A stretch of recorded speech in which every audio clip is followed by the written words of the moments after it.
right from the start. Okay. Good evening, everyone. It's great to have you all with us, particularly on this beautiful evening. Just for clarity, I know that many of you already know this and well aware of it, but the European movement in Scotland is a all-party and no-party grouping, and our only political interest is in promoting our relations with the European Union. 10 years after Brexit, or the Brexit vote, and almost 7 years after leaving, the damage to the EU, to the UK economy is rather obvious. Our GDP is 8% lower by the estimation of most economists than it would have been had we remained in the EU.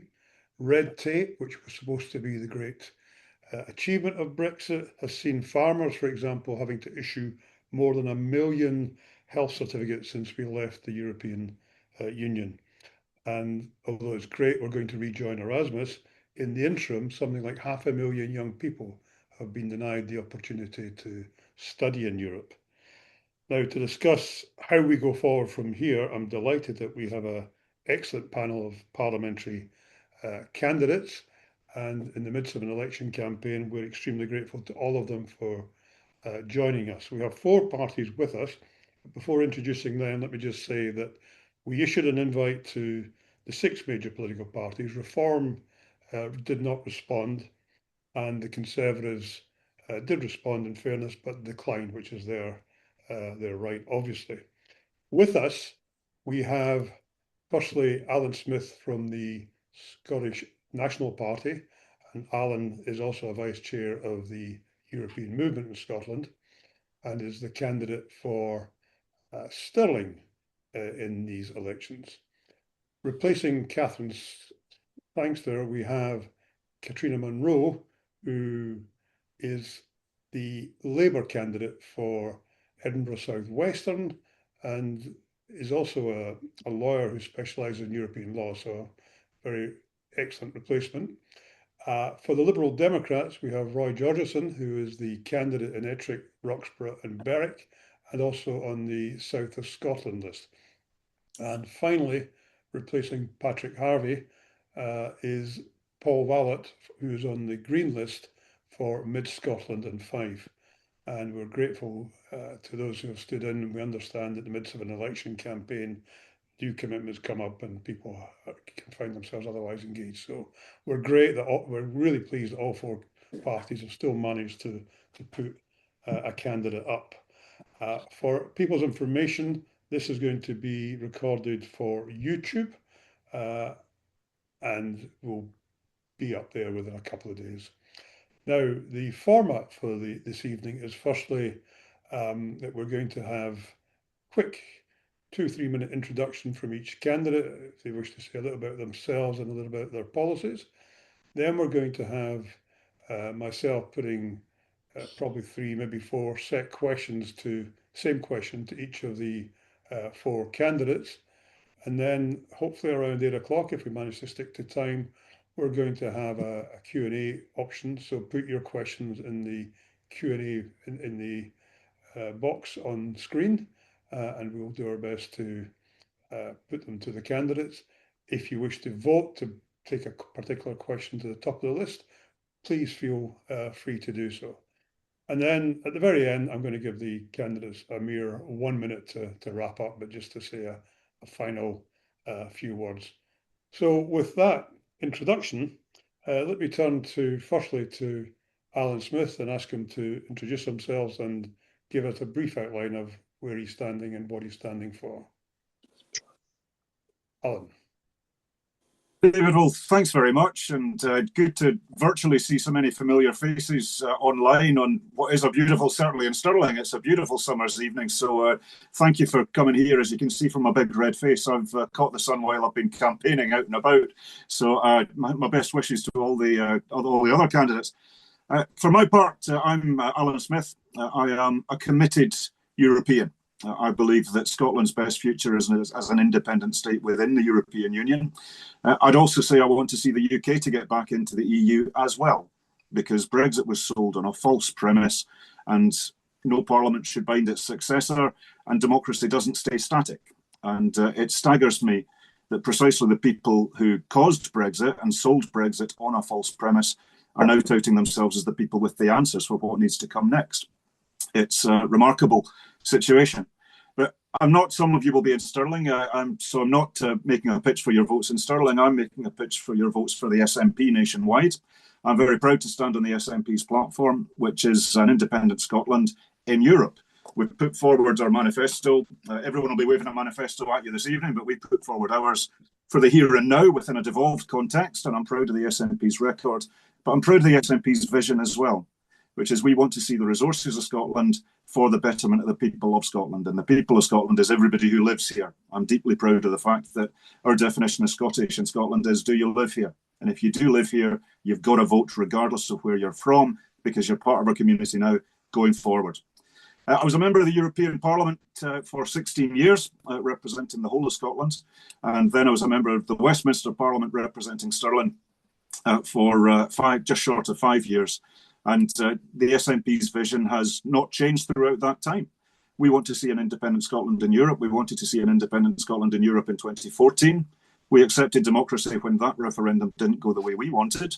But we want to see an independent Scotland in 2016 as well. And when that referendum, again, went the way we didn't want, we knuckled down and got on with it to try and get the best result. But Scotland has got spectacular resources, and we can do so much better with the full powers of independence, getting back into the European Union. The EU's budget, the multi-annual financial framework, is 1.8 trillion euros. I'm old enough to remember when that was a lot of money. And that's 1.8 trillion euros that unless the UK gets real, or unless Scotland joins the EU as an independent state, we won't be getting anything. And that's money for renewable energy, that's money for infrastructure, that's money for apprenticeships, that's getting our farmers and our fishers back into the single market, a rocket booster on our economy. 10 seconds left. So we've got a lot at stake at this election, and I really look forward to the discussion this evening. Thank you. Thank you very much, Alan. We now turn to Katrina Munro, who, as I said earlier, is the Labour candidate in Edinburgh Western. Katrina. Thanks, David. Like Alan, I'm a proud and committed European. I'm the candidate for Edinburgh South Western and on the Edinburgh and Lothian list. I'm an internationalist, and I'm glad to see the UK getting closer to the EU. But let me start by saying that Brexit was a catastrophic act of self-harm. There's no getting away from that. For me personally, it felt like a bereavement, but for the country, it's had terrible consequences. And as both David and Alan have said, the impact on our GDP has been significant, perhaps somewhat masked by other things like COVID, but it's real and it's tangible, and we feel it in our the costs we incur daily and in our incomes. So what the incoming Labour government inherited almost 2 years ago was not only an economic catastrophe, but damaged relationships with the EU, which urgently needed to be repaired. And since then, what we've seen is considerable progress, but there's still a way to go. The reset, the SPS deal, the ETS linkage, the youth experience deal and Erasmus Plus, all of these are big steps in the right direction, but there's still a way to go. Services remain effectively excluded, and we're no further forward on mutual recognition, despite the absurdity that my legal qualification used to permit me to appear in the EU courts, but no longer does, unless I pay the Irish Law Society, and that's a whole other story. And recently, the Labour government announced that it would introduce dynamic alignment via statutory instruments, which will be necessary in the field of SPS, but not necessarily necessary more widely. So that's the state of play, but what about the politics? Well, all of this movement in what I would see as the right direction exists in the context of a polarised political environment. Since Labour won that landslide majority in 2024, the Brexit Party has morphed into Reform UK and appears to be gaining ground even in Scotland, although I have to say that in Edinburgh South Western, where I've spoken to many hundreds, even thousands of voters, those strongly opposed to reform vastly outnumber those saying they'll vote for them.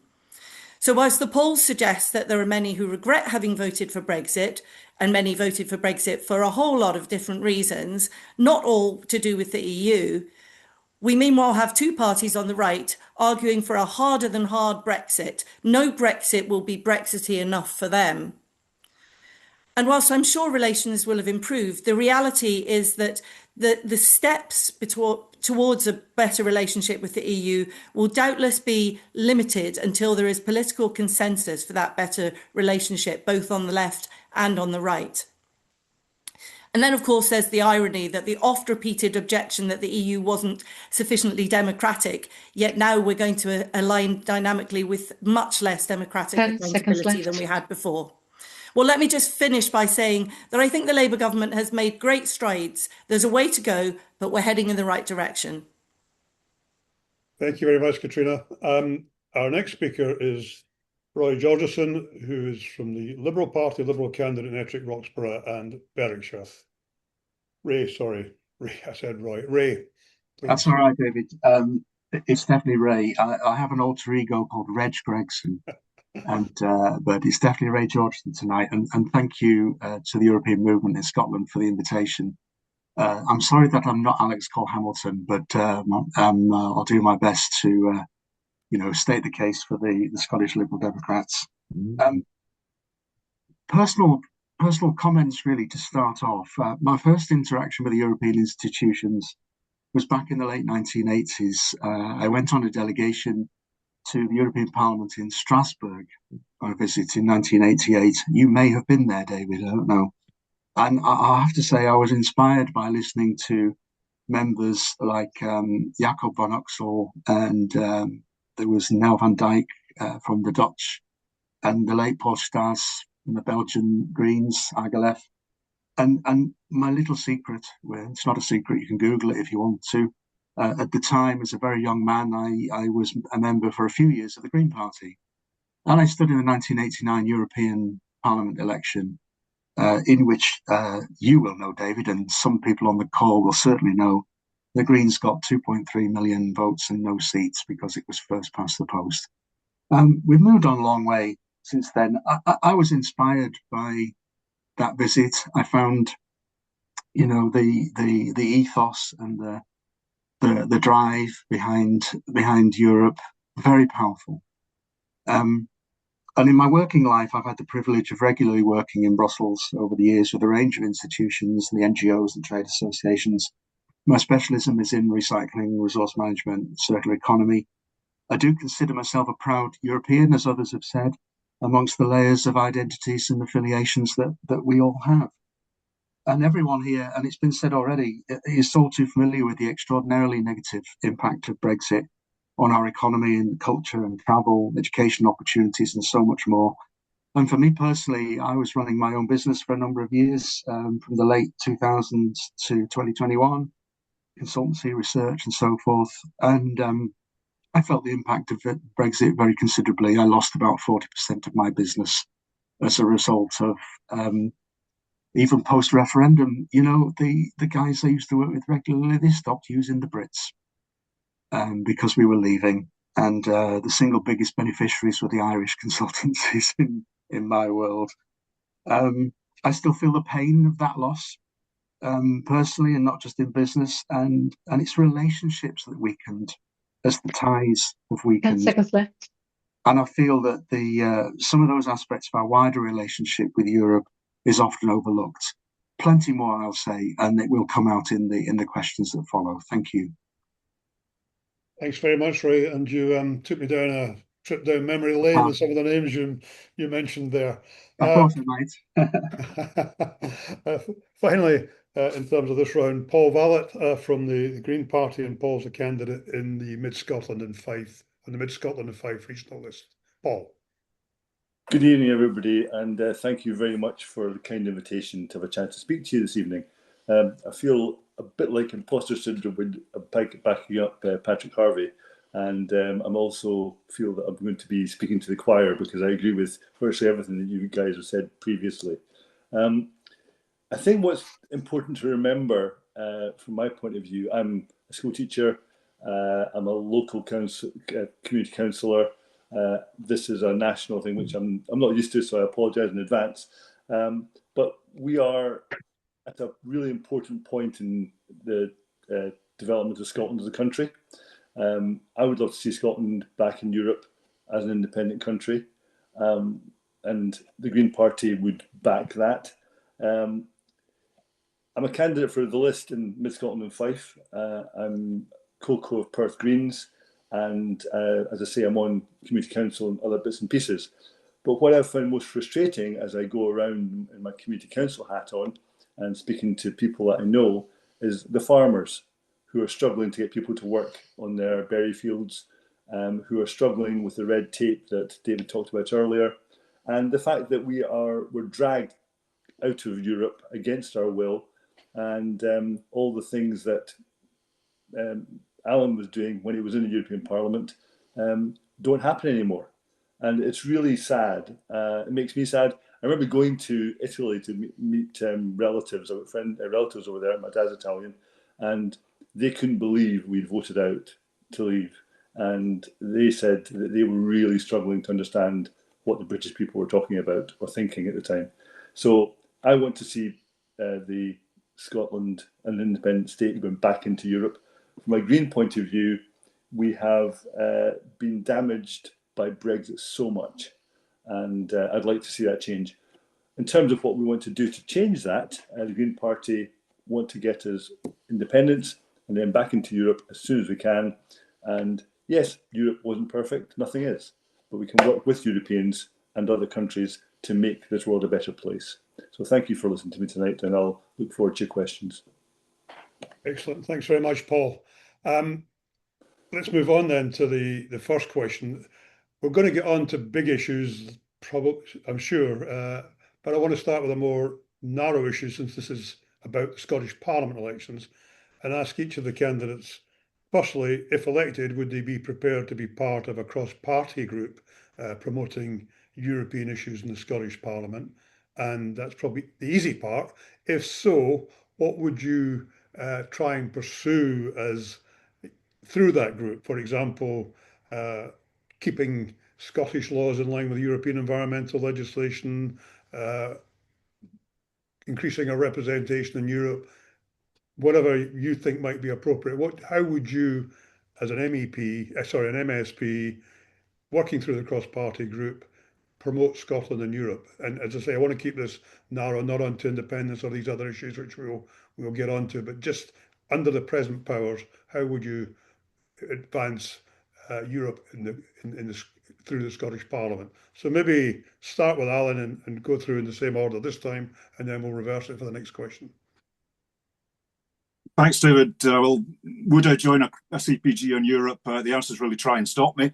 So that's an easy one.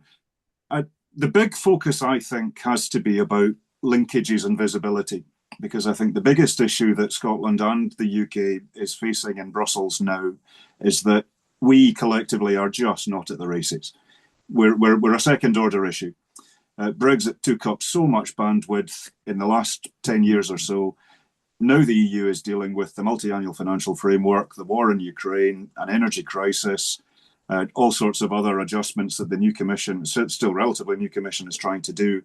The Brits just aren't in the room. The Brits just aren't in the consciousness. And I see that in the European Parliament. I see that in the institutions. So linkages, be that town twinning, be that university-university cooperation, organisations round about the EU, like the Conference of Peripheral and Maritime Regions, could we be part of that? Are there other city-to-city networks we can be part of? We've heard great tell about us rejoining Erasmus. Let's get the Scottish universities with a comprehensive plan to get our young people over to the EU and elsewhere, because there's the macro level where the talks are happening, and that will be what it is. But the biggest single problem I think we're facing is visibility in Brussels, because the EU is very keen to have us join, of course, but you'll join on the terms everybody else joins. And I just don't see that that's going to move anytime fast. So making sure that we're visible and linked in all the disparate ways that Scotland's actually pretty good at historically, I do think we need to up our game on that considerably. Thanks, Alan. Katrina? I agree with a lot of what Alan says. That makes total sense. Absolutely, this is about keeping our laws in line and you know that through if the UK is going to do that anyway, then it's not a big ask for Scotland to do the same.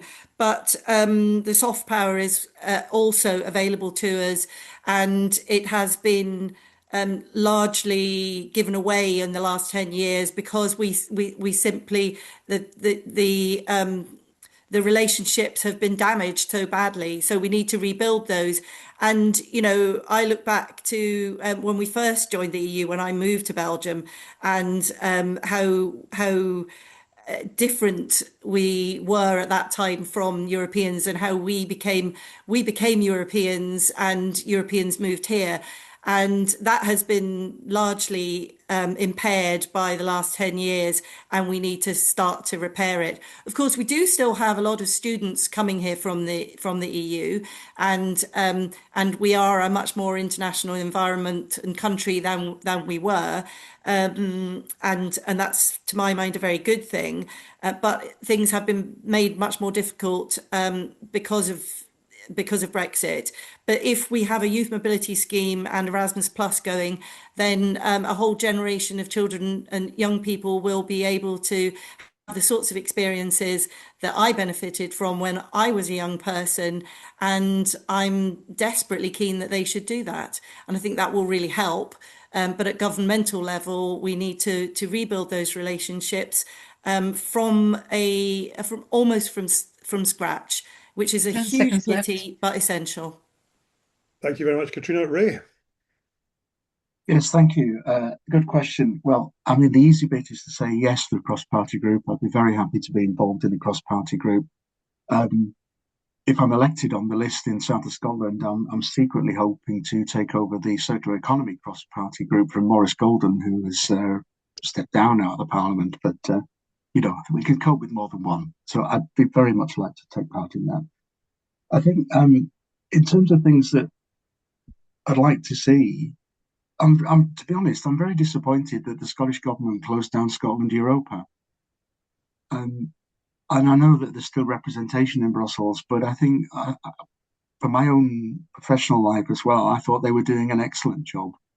And I appreciate it comes at a cost, but I think in the overall scheme of spending, it surely wasn't that significant a cost in terms of its ability to, you know, amplify the value of Scotland, make relationships, make connections that undoubtedly were beneficial for businesses and organisations in Scotland. I think in the universities in particular, I know were quite prominent there.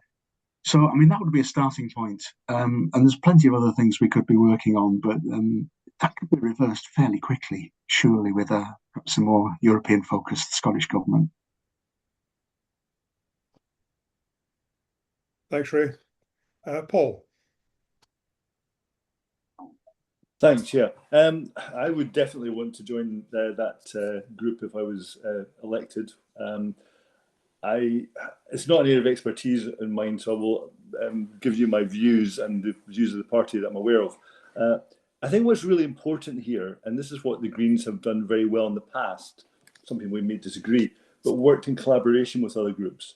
We did have our Butte House Agreement, and that did actually bring in some very positive things for the people of Scotland.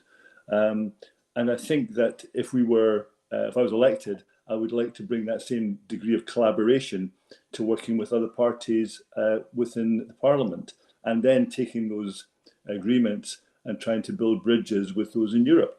We have got some wonderful people in the Parliament. We've got some great minds in Scotland, but we're not arrogant enough to believe we're the only ones with any opinions that matter. And if you look abroad to any of the other countries, you see expertise, you see just a simple example of a rail service that links in with the bus service. I mean, all those things happen in other countries and don't happen here. And the Greens are certainly putting forward a travel package which will allow that to happen. But that would only happen if we actually get the right model. And it's important that we work with other people. So collaboration would be my main thing, and I'd happily work on that. I think the thing that I find most frustrating from the point of view of the lack of collaboration, if I can go down that line, is our farmers produce wonderful, wonderful produce. I mean, Scottish beef is second to none, lamb, etc. And yet we're even considering going into some sort of agreement with the Americans to get 10 seconds left. to get chlorinated chicken. It makes no sense. Why would we do that? So working together, and yes, I'd love to be part of a group if I was elected. Thank you. That's great. Thanks, Paul. Moving from then that more local issue to right into geopolitics, clearly America has become a much less reliable partner in the world. There are, it's been around for a long time, indeed since 1954, the idea of a European Defence Union and stronger European independent defence. What are your party's views on NATO today, and also on how we should see future European defence collaboration? And if you don't mind, I'll start with you, Paul, if that's okay. Yeah. Okay. So this is actually quite an interesting one because we have party line, and we are in principle anti-NATO. We're also anti-nuclear weapons, and people say to me when I'm on the doorstep, "How do you square that circle? Look at what's happening in Ukraine. Look what's happening in the Middle East."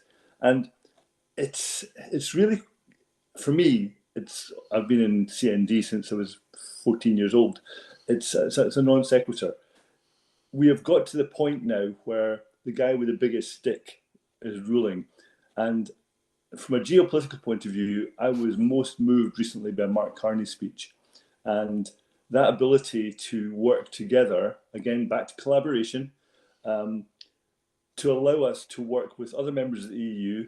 And okay, you could really be controversial and talk about European Defence Group and all that sort of thing. But actually, it makes sense. And if Canada did ever join the EU, and there was discussion of that recently, I would be delighted to be part of a group that was looking not to be the world's policemen, but the world's helpers to help bring peace.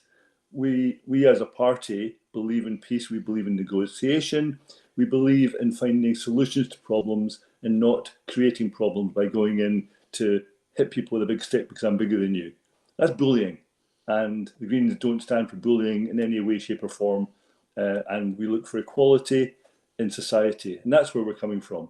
So I would very much want to see a geopolitical system which was, with Scotland at its heart, joining with other countries to make the world a safer place without nuclear weapons.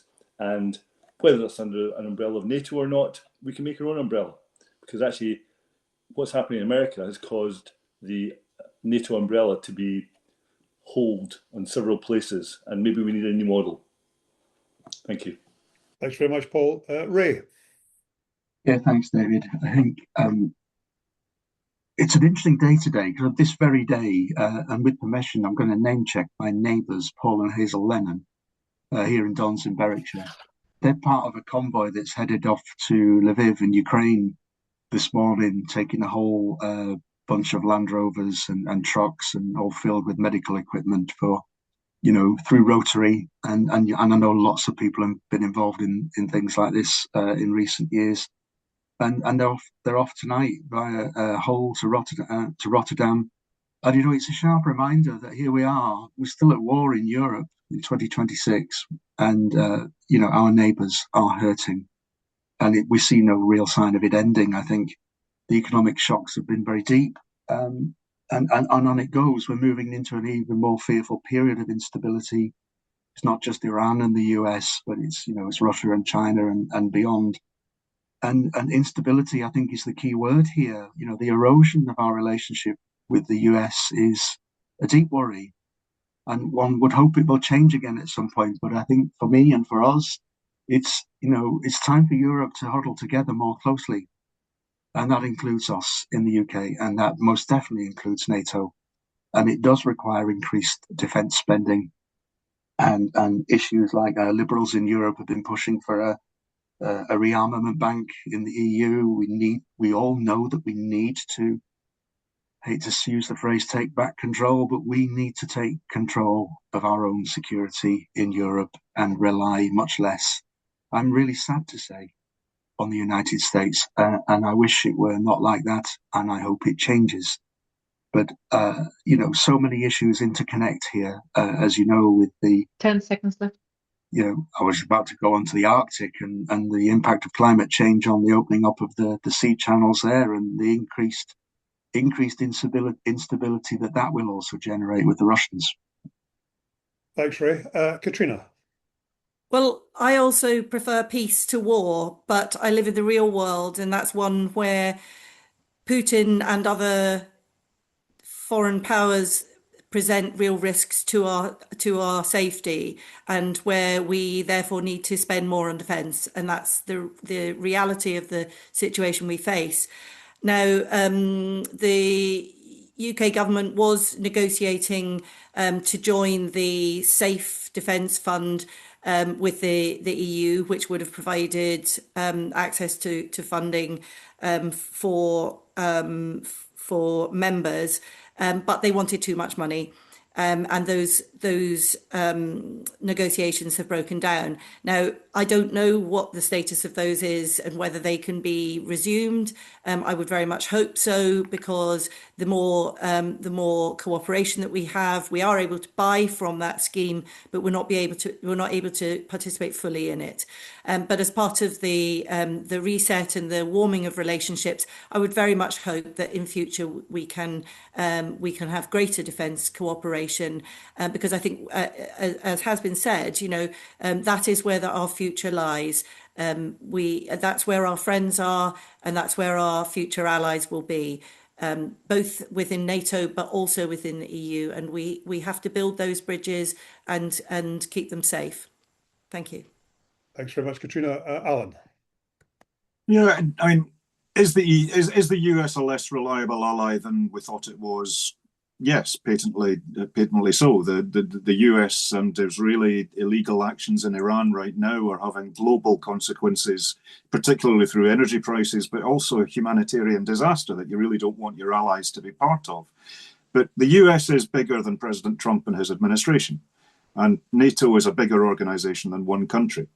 So we are seeing an evolution of people's attitudes to this. The war in Ukraine focused a lot of minds in the European continent, and that's how we saw Sweden and Finland reverse decades of neutrality and join NATO in quick order. Likewise with President Trump's noises about Greenland, just flat lunacy stuff, but that's focused a lot of minds in Norway and Iceland about getting closer into the EU. And it's also focused, frankly, happily, a wee bit more flexibility from the side of the Commission, that they are willing to talk about special terms on fisheries for Iceland to help with the referendum that's upcoming there on restarting talks. So there is a bit more momentum to get us all closer into a European framework, and the EU is evolving a defence capability at pace. And Katrina's quite right about the 150 billion safe facility that the UK is not part of, because they quibbled over the bill, they being both sides quibbled over the bill, because if you're not in, you're not in, and you're going to be able to access, but you'll need to pay for it. But Canada managed. And this is where it's Keir Starmer's red lines that are tripping us up.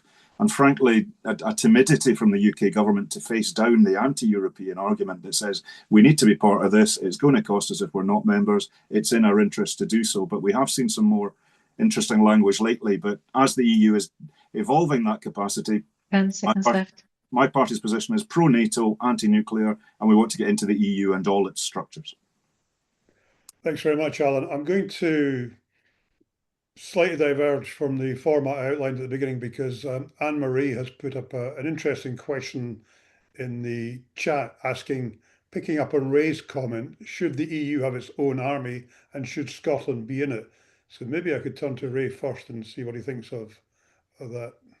Oh, that's a good question. I'm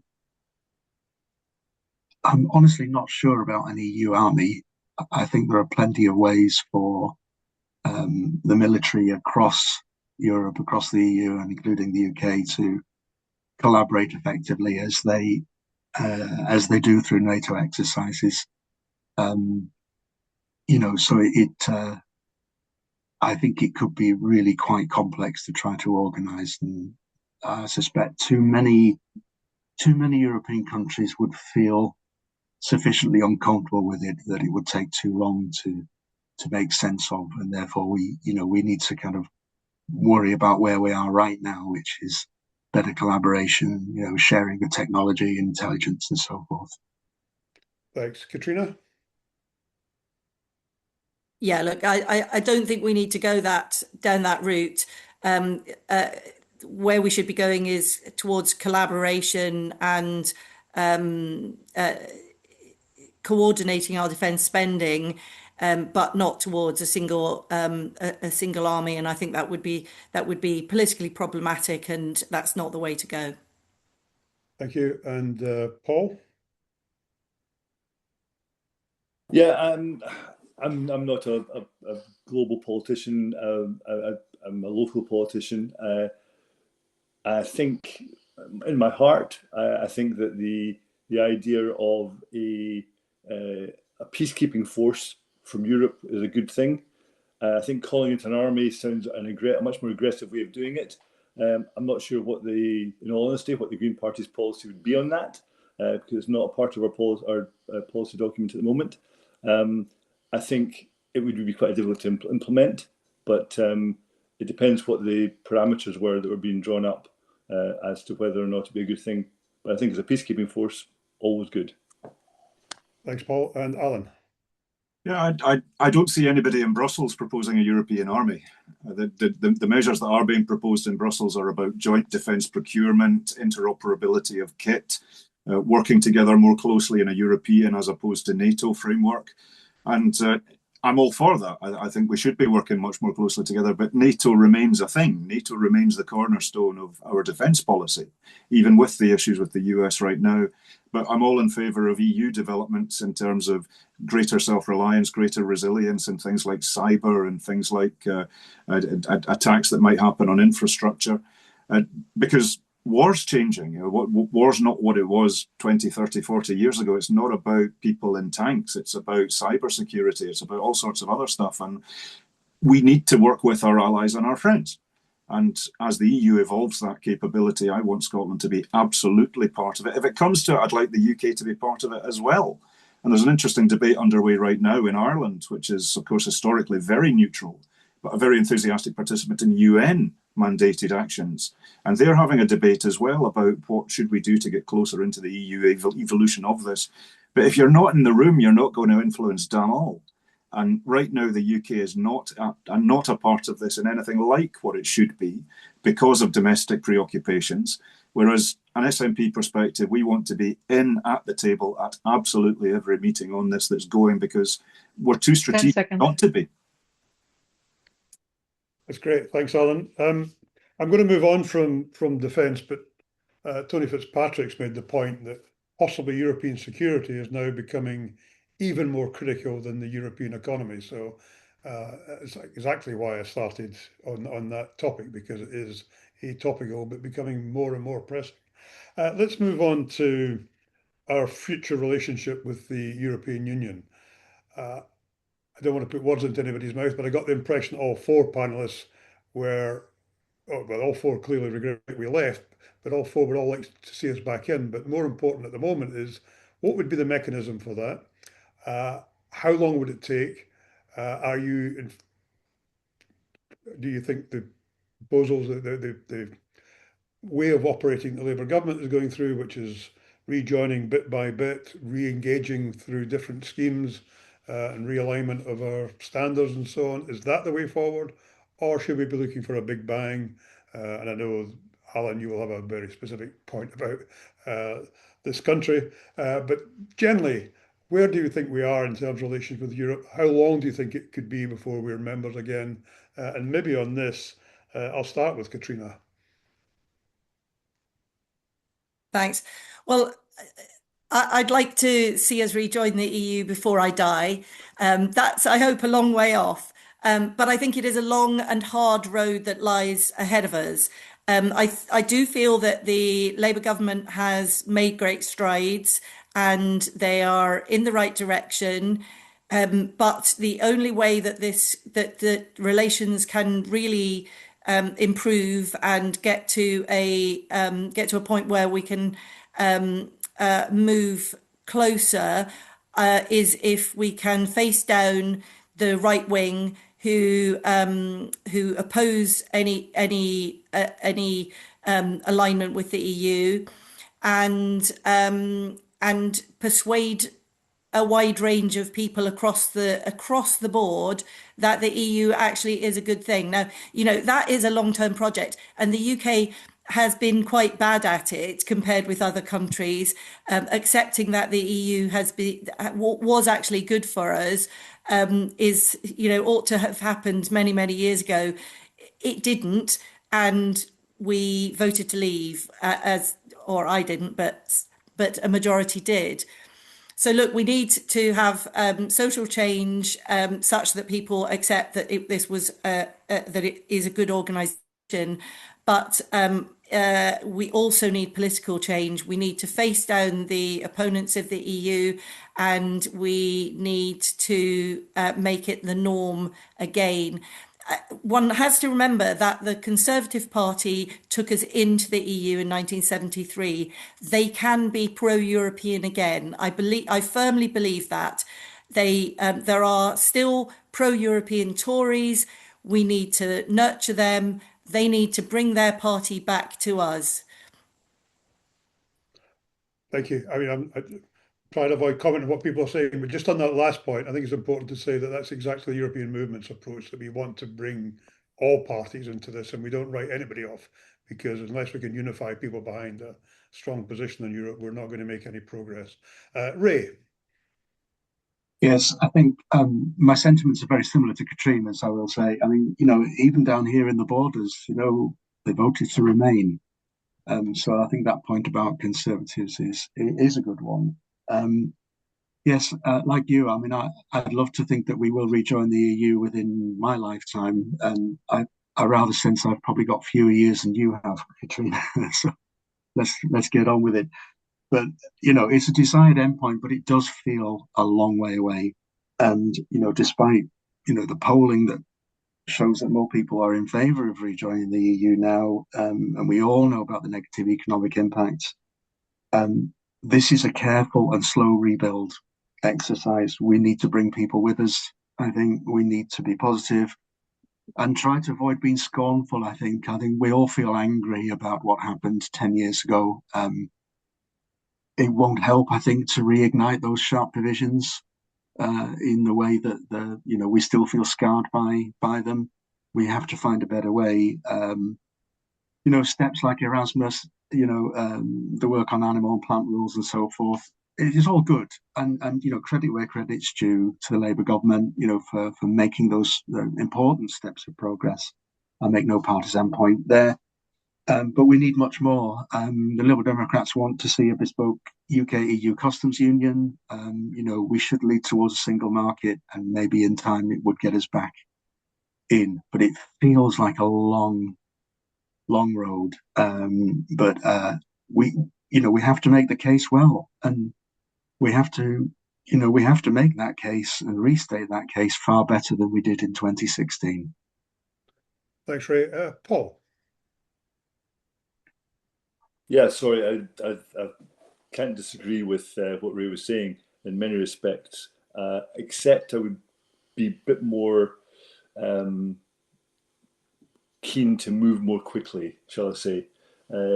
We want to get independence for Scotland. That would allow us to then make a fresh approach to the EU. It's really important. Our farmers are suffering, our people are suffering, and it's about that collaboration thing again. It's about us working together with other people for the best of the good of the people of Scotland. Europe it's had its problems. I don't deny that for a second. Every institution does. But we're left in a situation where we're lied to, absolutely lied to, by 2 or 3 very powerful individuals. And it's that degree of power, it's that degree of wielding power, be it through the press. We know what happened in Wales in terms of the lies that people were told in the red tops about what was happening, going to happen to them if they allowed us to stay in Europe. And then these same people were being told that the money that was coming from Europe wasn't happening anymore, and they wanted to know why.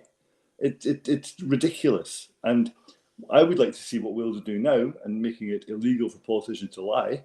That would be a good start. And we could then start having a proper debate and allowing people to see the positive aspects of what's happening in Europe. And yes, people will criticise the possibility of it being too much money and people making profits out of it. But we can help change that if we're sitting at the table. Alan's absolutely quite right. We cannot influence anything that is not, if we're not in the room. And if we're not in the room, nothing's going to change. And I'm afraid the two-party system at Westminster has to change. And that's why I want to see an independent Scotland. I want to see us build bridges with Europe and with England, because just because I want independence doesn't mean to say I don't like England or don't want to be doing business with them. It's about working together. Thank you. Thanks, Paul. Alan?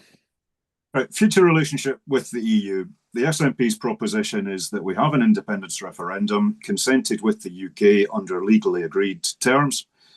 After independence, on day one, we put a letter into the European Union applying to join, and then we'd be seeking continuity of effect of the Trade and Cooperation Agreement, which is already the association agreement that the UK has with the EU while we negotiate a phasing in of full membership. Now, the Commission itself is talking about phased membership for Ukraine and for other applicant countries, so that applies to us as well. We're also, as Scotland, one of the best prepared applicant members ever in the EU's history. So I think that takes place pretty fast. Continuity of effect of the TCA from day one of independence, and then phasing in as much as we can as quickly as possible thereafter. So I can't give you an exact timescale because I'm not clairvoyant, but I can say that it's a pretty solid proposition. Relations with the UK, and this is where I really have to, I accept we're all pro-Europeans in this panel, I accept we all want to see nice things happen, but this needs leadership, guys. And Ray talks about bringing the people with us. The people of Scotland are with us. 73% of Scots want back in the European Union, way more than want independence, which would be my route. So this needs leadership. This doesn't need mealy-mouthed nonsense about red lines and we're going to fight for our sovereignty and all of that sort of stuff. The EU is open to whatever TCA the UK is willing to sign up to. And this is where so much of the Westminster parties are running scared of the baddies down south who have still got an industrial scale misinformation machine about this sort of stuff. And they need to be faced down, as we did in Scotland in 2016. So I'm afraid I just don't see the UK joining anytime soon. And it'll be the safe facility on stilts for absolutely 10 seconds. And we've yet to see a comprehensive vision about rejoining the EU from any of the three Westminster parties. Alan, you mentioned the referendum in terms of independence. To what extent do you think the reluctance of the UK government or the UK political parties to hold a referendum in Europe is linked to the idea that this would make it very difficult to resist the idea of an independence referendum in Scotland? And I'm really paraphrasing Jonathan Riddle's question here. Yeah.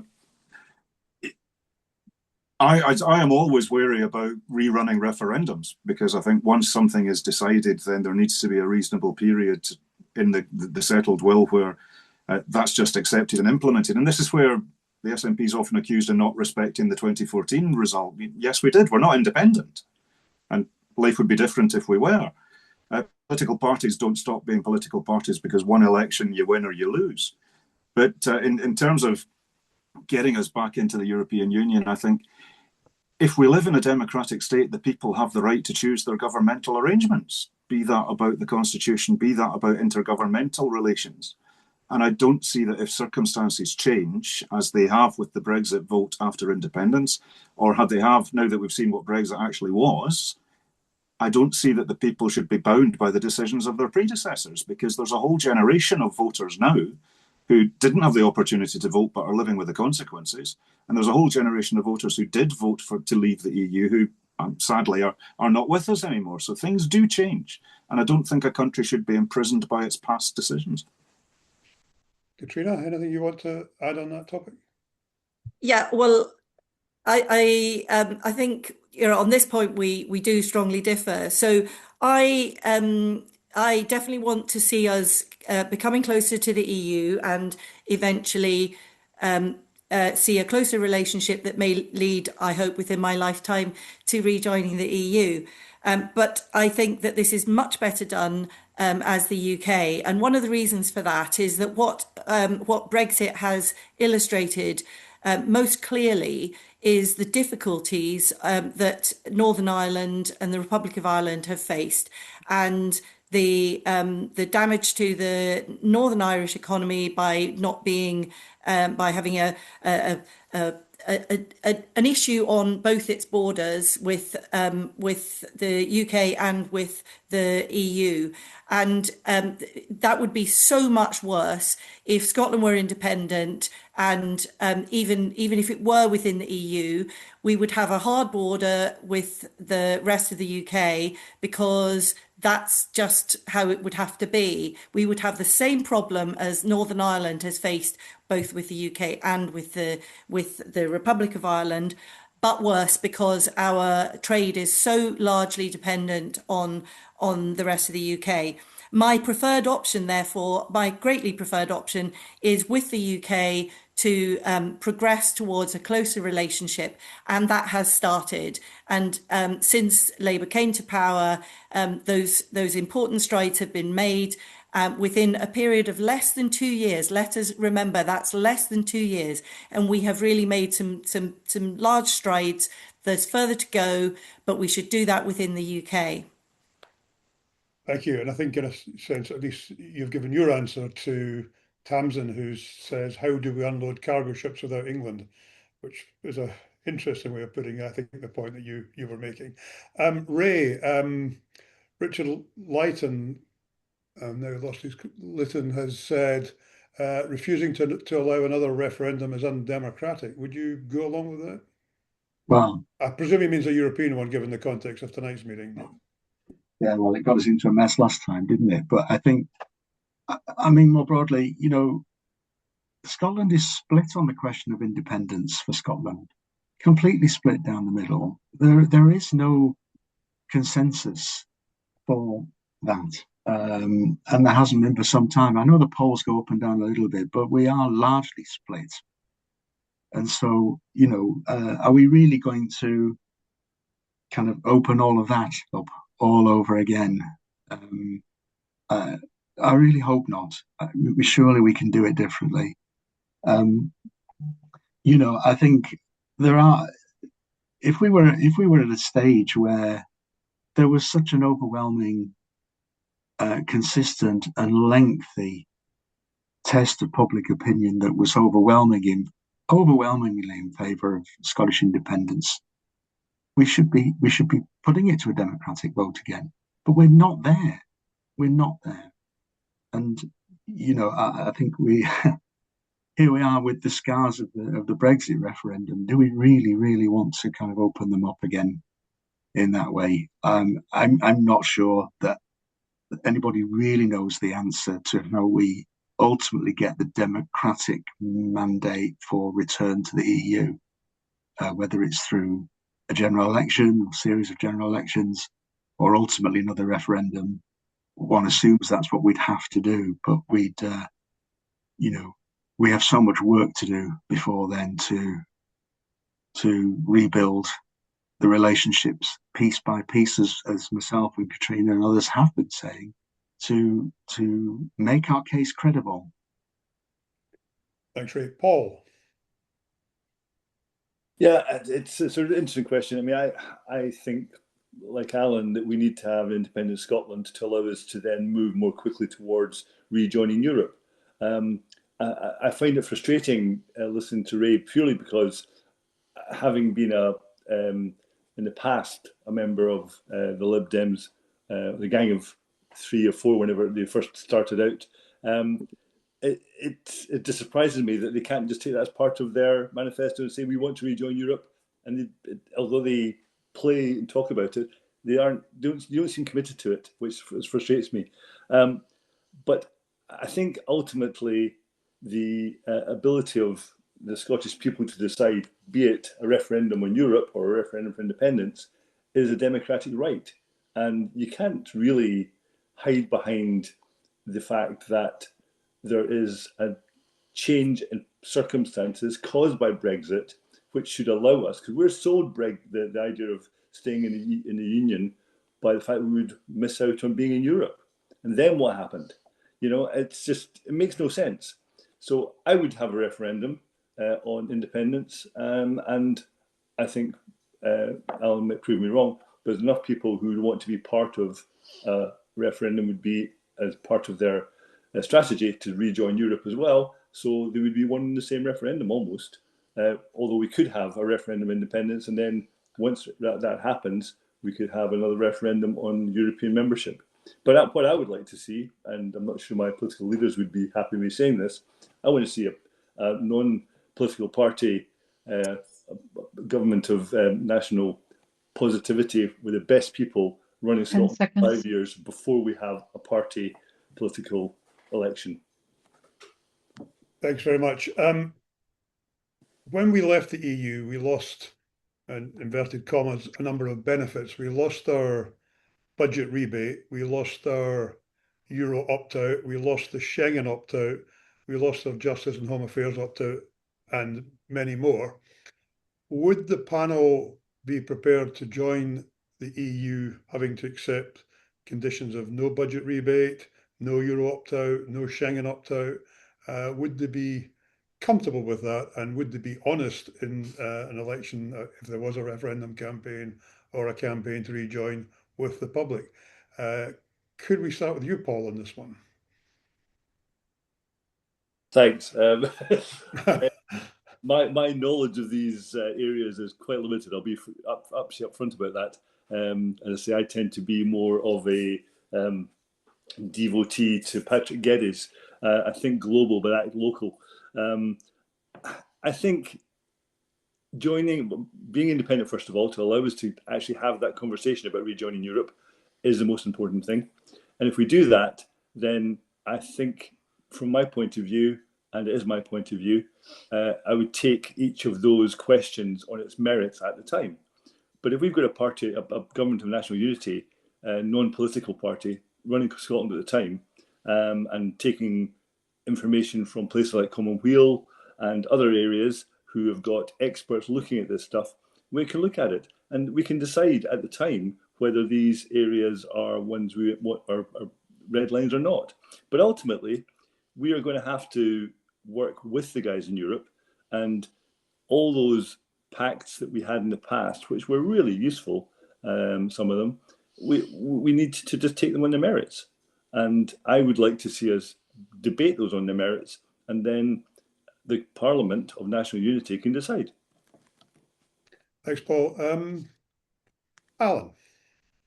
Aye, the rebate particularly, I think, strongly worked against the actual interests of the UK.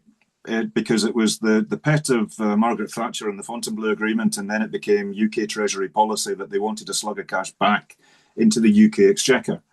Whereas had the UK been properly engaged with all the different Erasmus funds, the universities, the structural funds, the training funds, all the others, there was actually an impediment for local government or other organisations in the UK to get into these funds because the Treasury was so keen on prioritising the rebate. So no rebate from an independent Scotland. And I don't think the UK is going to get one if it asked for it anyways, which is going to be another stumbling block for the UK parties. Justice and Home Affairs opt-outs, nope, I don't want to see us opted out from anything. I want us to see us opted into absolutely everything that we can be and we should be. That also includes the commitment to participate in economic and monetary union and the euro in due course. And that would be a process that would need to be managed with the economics at the time, so there's no time frame to that. But the euro exists. The euro is functioning well for the people of the European continent, and I would want to see us part of that ultimately. There's steps to go to get there, obviously. The trickier one is Schengen. In that Schengen is passport-free travel and geography matters. So Norway is not part of the EU, but is part of Schengen because it's got a great big land border with Sweden. Ireland is very much part of the EU, but is not part of Schengen because it's only got one land border with the UK. So from a Scottish perspective, we've only got one land border. So I think our position on Schengen would need to be a bit more nuanced. But then we've also got the issues about the common travel area with Ireland, which is itself not quite a legislative body. It's more an evolution of circumstance. So I would, in principle, want to be signed up to absolutely everything as a normal EU member state, but there might need to be the odd exception for geographical reasons. Ray? Yeah, I think Alan makes some very good, serious points there. I think your question, David, feels so far ahead into the future, to be honest, because of the complexities of getting even that far, that it really is quite difficult to, pick them off one at a time without being there nearer the time. What is the situation? There is trickiness with Schengen. I think Alan is right. There'd have to be some, ability to negotiate around Schengen. But in principle, I mean, if we are, as despite some of the comments, if we are going to go back in at some point, and I would very much like to see that happen, we would like to see that happen, we should be in properly. And that should include, some of the points that have already been raised around currency and so forth. So, but it feels a distant question, to be honest. Okay, thank you. Katrina. I'm afraid I'm with Ray on this. It feels too far off. It's not Labour Party policy to rejoin the EU. I state it as my own personal aspiration within my lifetime, but I know that that is a very long road that we have to go along, and that actually what the Labour government is doing is positive and going in the right direction. But where that road ends, nobody really knows right now. What I would say is that I would want the UK to be in, if negotiations, whether they be to have a closer relationship, to rejoin the single market, or ultimately to rejoin the EU, we need to place ourselves in as good a negotiating position. And that comes back to building those relationships that we spoke about earlier, both on a kind of soft power basis, and having a strong position, a strong negotiating position when going into to serious discussions. And only that way can we actually protect our national interests, which remain, despite the fact that I love to see collaboration across the EU, we do have national interests that we need to safeguard in those negotiations. Thanks, Katrina. I shouldn't really ask this, but I can't resist. Is that a picture of your dad behind you? Ah, it is in fact, yes. Yeah. I couldn't One quite of make it the out. He was a great European, and he's much missed. thank you, thank you. Let's move to questions from the audience now, and start with one from Jack Ferrante, who says, how will you defend against coordinated US and Russian political interference aimed at fragmenting the EU, given their clear influence on the Brexit vote? And maybe just stick with you, Katrina, start with you in that one, if I may. Sorry, could you repeat the question? Sorry, yeah. My internet went funny. No, don't worry. It's how will you defend against coordinated US and Russian political interference aimed at fragmenting the EU, given their clear influence on the Brexit vote? It's a very good question, and absolutely, I think it's a reason to remind ourselves that that's where our allies and friends lie. As I think Alan said at the beginning, our relationships with the US have taken a turn for the worse in recent weeks, but overall and across the piece, we do have good relationships across the Atlantic as well. So, but one doesn't exclude the other. But what we do need to do is build closer relationships with the EU in order to stand firm against interference. Thank you. Ray. Yeah, thank you. That's a great question, and I feel I'm very much with the sentiments that Katrina's just expressed. I think, in a bizarre sort of way, Europe can almost be thanking Donald Trump for causing the chaos that he's had, because he's actually bringing us a bit closer together to rethink how we manage our own defence and security. And I think, the point's been made about, presidents come and go. It feels very unstable and uncomfortable at the minute, but one would hope that doesn't last forever. But in a way, I think, a stronger Europe, including the UK in whatever form we're getting closer to Europe, through NATO and through more collaboration on European defence and security, becomes a bulwark, even at a point where the US becomes a more secure ally again. We should still be able to, perhaps stand a little bit more equally than we presently do. And that one would hope would help deal with some of those fearful forces that are going to try to interfere with our way of life, as they did try to do in 2016. And we've got to do all that we can to guard against it. Taking that longer view is something we all need to do, and it is also very difficult, isn't it? We're in a troublesome and turbulent period right now, thanks to Trump and his people, but it will pass. But we need to be stronger regardless. Thanks, Ray. Alan. Thanks. So there's no easy answer to this one, Jack, I'm afraid, but I'm very strongly of the view that the UK's laws, because you're talking about domestic consequences for interference, but the UK's laws on digital communication, campaign finance, electoral law just aren't fit for purpose, because they were designed in a time when you put pieces of paper through people's doors and you were expected to have a P&P on them about who it was. And digital stuff just doesn't work like that, because most of the platforms are not based in this jurisdiction, but they're operating within it. So we have seen very sinister networks, and I'd take some issue with the idea that this is coordinated US government policy. I don't think it is. I think it's organizations based in the US, certainly, who've got some really pretty dubious dark money stuff, and that's again not as transparent as it needs to be. It is Russian state policy, certainly, that's clearly stated. But the UK's laws on this are not fit for purpose. But the answer, surely, to disinformation, misinformation, is an informed and engaged populace.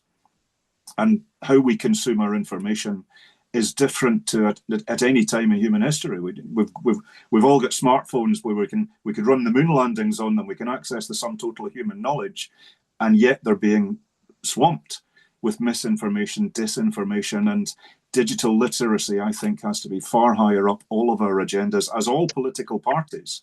But that's where I'd make the point again that the right tends to be organised and networked, where the left deals with the narcissism of small differences. And we're speaking at an event this evening where both the parties of the right standing in this election have pied this discussion. And one of them isn't even a political party, it's a limited company based in Companies House.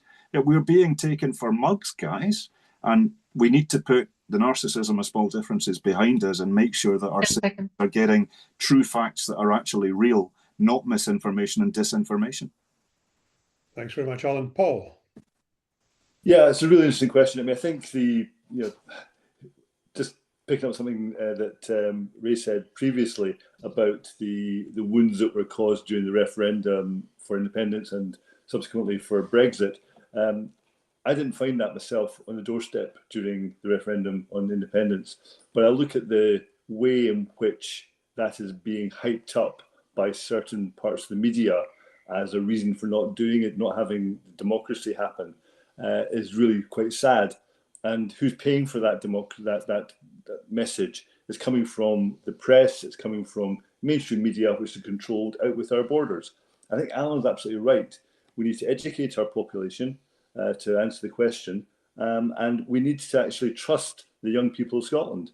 We have got some of the most able IT and AI university courses in the world. They don't call it small Silicon Glen over in Dundee for the sake of it. If we can get these guys to look at the cyber industry and help us to protect our voting system, we can make it electronic, it would be so much better. And we have that ability. We have to trust our young people. I mean, Estonia, when it got rid of the Russians, started from scratch. And they built their economy, they built their whole industry on IT. We have the ability to do that. I genuinely believe that Scotland could have a renaissance and have a second enlightenment if we had the ability to run our own affairs and trust the young people of Scotland to bring that knowledge that we have in our universities to the benefit of the Scottish people. Thanks, Paul. Let's move on to a question from Tony Fitzpatrick, which is kind of echoes something that Ray said in his last answer about Trump. He says that while he's got no hard evidence, he thinks people now view our relationship with Europe in a different light because of what he describes as the global rupture. And most people, or he doesn't say most people, he says our nearest friends are now are surely now our special relationship. Ray, do you want to pick up on that? Oh, I saw a question in the chat from Tony, and I think he makes a good point. I mean, it feels anecdotal. Is the mood changing? Are we, bit by bit, kind of turning our face back towards Europe because of what's happening in the United States? It does feel like that.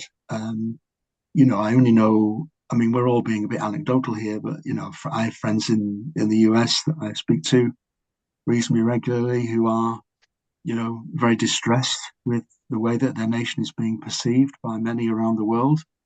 They're Democrats, obviously, but they're Democrats who are struggling, and even some of them actually seriously thinking of selling up and leaving their own home. But I don't think they will. But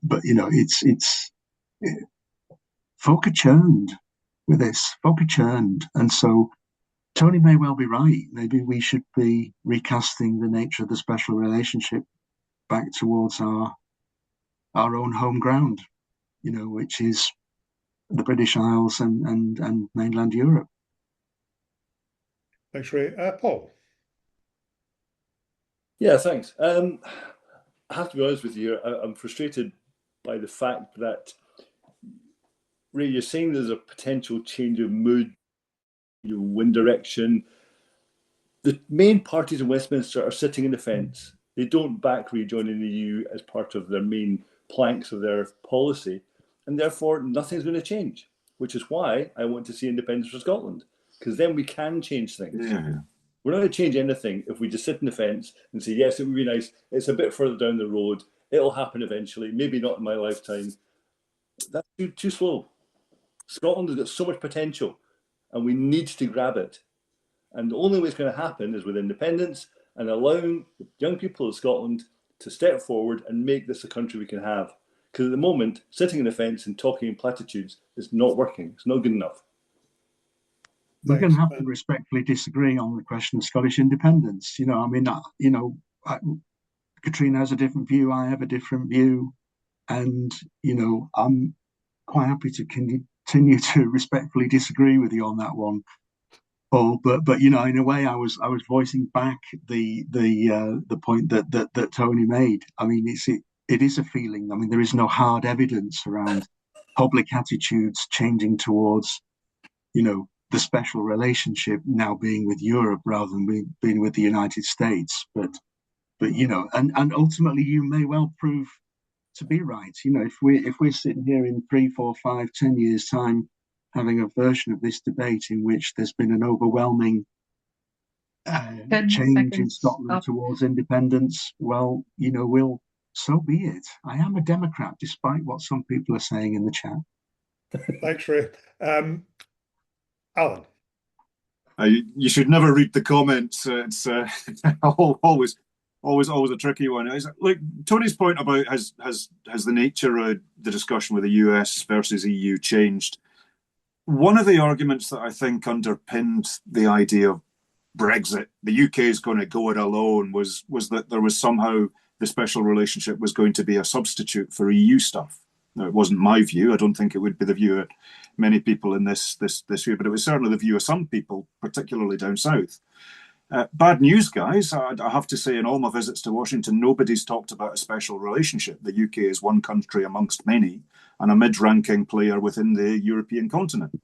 And Trump makes that argument an awful lot less potent because it's quite clear that there is going to be no favours done to the UK from this administration.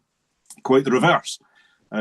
Trump's policy on tariffs, his policy on demanding stuff, the way he's treated other NATO allies. We're not going to get any special deals out of this US administration, despite both sides of the House of Commons falling over themselves to try and get one. So I think there's a greater realpolitik, because the people are always ahead of the politicians on this stuff, because the people are much less ideological. So look at the debates within Iceland and Norway about getting closer ties into the EU. Look at the way that the evolution of the discussions going about the EU better cohering with itself on defence stuff. I think Trump is creating a unity across the European nations against him, and I think we need to be part of that and stop sitting on the fence. And this is where, if your political party isn't actually advocating rejoining the EU, I'd say to the people on the call, don't vote for them. Thank you, Katrina. The Labour government quite clearly is not sitting on the fence. It is very enthusiastically negotiating a better relationship and building the bridges which most certainly were needed. So I don't think that accusation holds water. But I think a lot of this is about a lot of the bringing the public to recognise the importance of the relationships that we've damaged with the EU is about how we frame it. And we need to reframe the arguments, and we need to put them more positively that actually there has been a great loss to this country and to its relationships, and that will take time to build.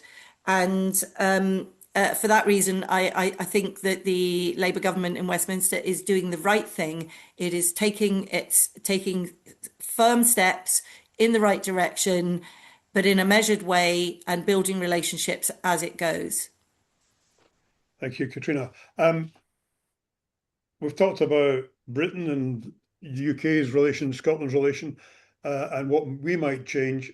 What would the panel change in the existing European Union to make it more effective? Because a couple of people, I think perhaps all of you at some point, have said the EU is not perfect. What do you think its biggest weaknesses at the moment? I'll give you my view. I think the way it's running away from the Green Deal is extremely concerning. But there's other issues that people have concerns about. So maybe go back to reversing where we came in. So give Paul the first chance here.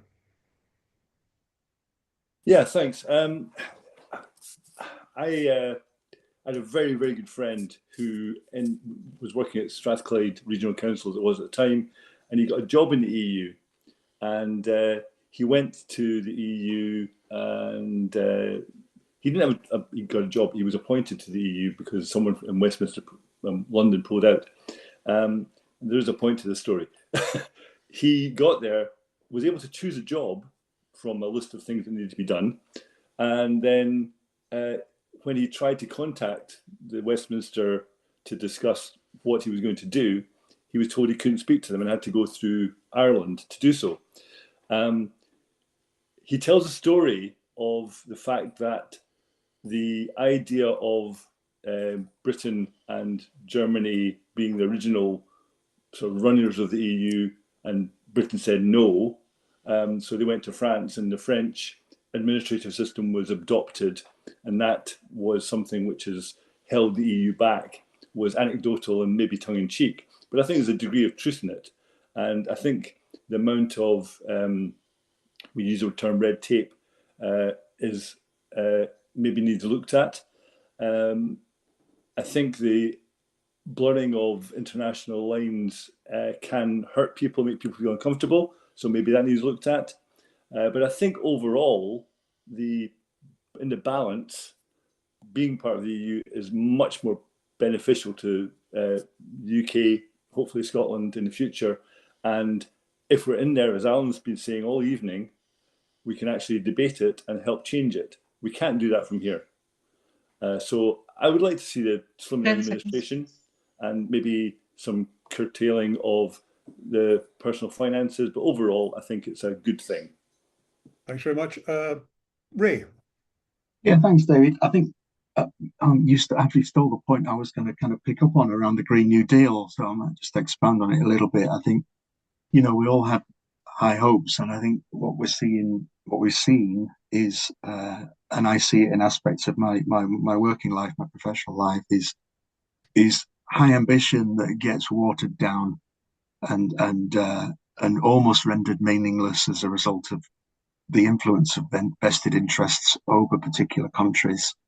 And you've seen that with the Green New Deal, and it's a great disappointment. And there is, in a way, it's not just an EU issue. This one, there is so much potential for the intelligent application of green technology, renewables, more efficient resource use, greener transport, and so on and so forth, that would transform Europe's and the UK's sustainability alongside its economy. And there is such a lack of boldness, I think, when it comes to the final sharpening of the pencil, which you could just as easily say that about the UK government, and I have to say on occasions the Scottish government as well.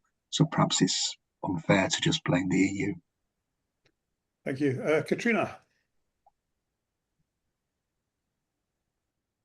Well, I mean, look, there are lots of aspects of the EU which could be better, but overall, it's been the greatest peace project the world has ever known.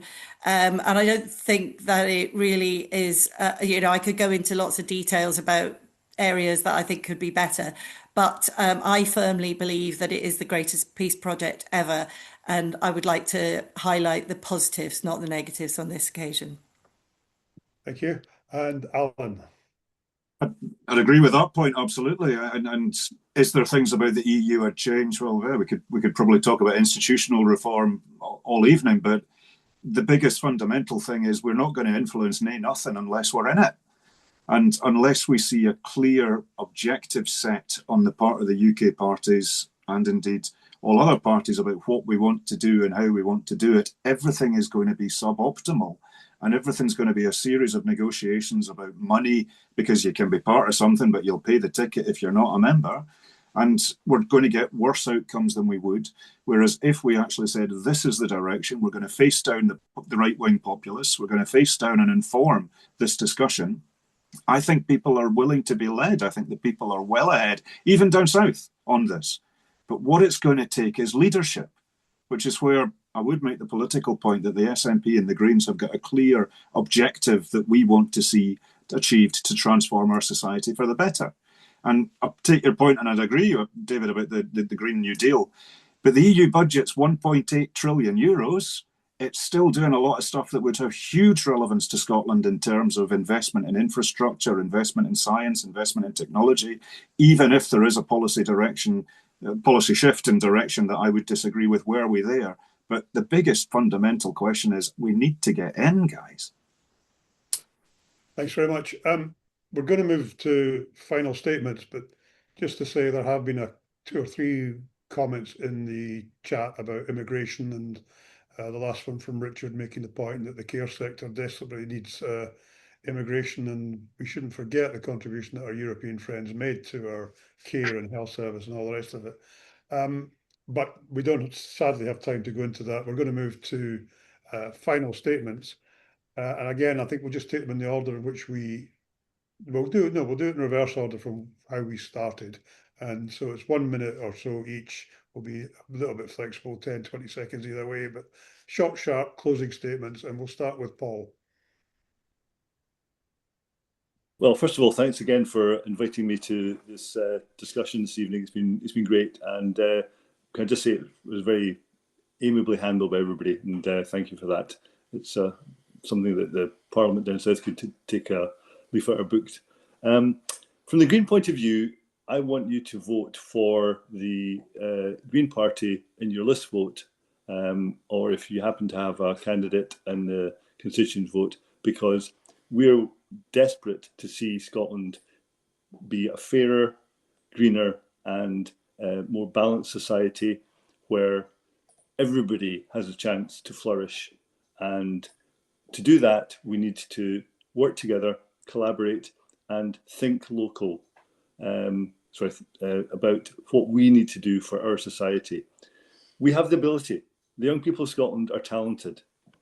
I teach them every day, and I just want to see them given their chance to make this what it could be. Thank you again, and good evening. Thanks very much, Paul. Ray.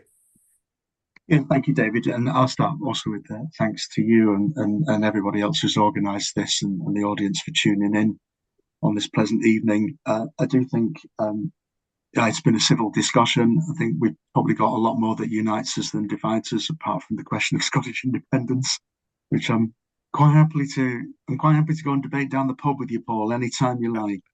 And you can tell me why you left the Liberal Democrats, and I'll tell you why I left the Greens. That'll be an interesting conversation to have. I think, but it makes the point, doesn't it? We still have to. We need to find our ways to collaborate. We need to find our ways to disagree agreeably, with the exception of those right-wing forces that Alan has talked about several times in the conversation. And I do agree with him. I think we need to be more forceful, more positive, and I accept that the position I'm taking feels slower in your eyes, but we're in such a state from where we were 10 years ago. We've got to go one stage at a time. Customs union, lots and lots of detail on things like Erasmus, all good. Keep going. 10 seconds. I'm tempted to say the pace should increase, and kind of deep down I agree with you, but I'm also a pragmatist. So thank you very much for listening. Thanks a lot, Ray. And Katrina, please. See a great future for young people, and that future lies in a closer relationship with the EU. The Youth Mobility Scheme is a step in the right direction, as is Erasmus Plus. But I want to see young adults to have the same opportunities to live and work in the EU as I had, which set me up for life. The EU remains the greatest peace project ever. And if there's anything that the last 18 months have taught us, it should be that that's where our friends and allies lie. But for me, it's from within the UK that we forge those links. I'm Scottish, I'm also British, and I will forever be European. Thank you very much, Katrina. Alan. Thanks, David. Well, thanks everybody for participating. And you've got a choice to make at this election. And the last few years have proven that who represents you, be it in the Scottish Parliament or National Parliament or the UK Parliament or elsewhere, really matters. And don't let politicians away with flannel. If their party is not committed to what you want, don't vote for them. And I'm really proud to have the SNP's policy that we want to see an independent Scotland in Europe, putting rocket boosters on our recovery, getting back freedom of movement in and out, because we've lost rights as well as the right of other people to come here. And I'm worried about the UK's debate on immigration and so many other things, where I think Scotland's got a different choice. And I'm proud to stand on the SNP's record, but I'm really proud to stand on the SNP's vision of an independent Scotland in Europe. Thank you very much, Alan. Just before we conclude, I want to do a couple of adverts. One, to tell everybody that, as always now, the Festival of Europe is taking place in the first week in May. Alan is speaking at least at one of the sessions there. It's going to be a great event, a weekend long of events on Europe. And I hope as many of you will sign up for events as possible. And secondly, I'm personally, along with Patrick Harvey and a couple of academics, doing a debate at Glasgow University on Monday called UK and the EU Rejoining Paths. And that's Monday at 5 o'clock, and it's on Eventbrite if you want to try and get tickets for that. It would be lovely to see you there. But for this evening, let me firstly thank the audience for being so active and involved in the discussion, the four panelists for excellent contributions, and Eva and Caitlin for their excellent organisation. And I wish everybody a good evening. Sadly, at least here in Glasgow, the sun is a bit going down, but it's still a very pleasant evening. Thanks again to everybody. Good night. Thank you. Well done. Thanks. Thanks. Ray, you can say hello to Duncan Dunlop for me. Oh, Duncan. Yeah, I thought of. Where do you stay then, Paul?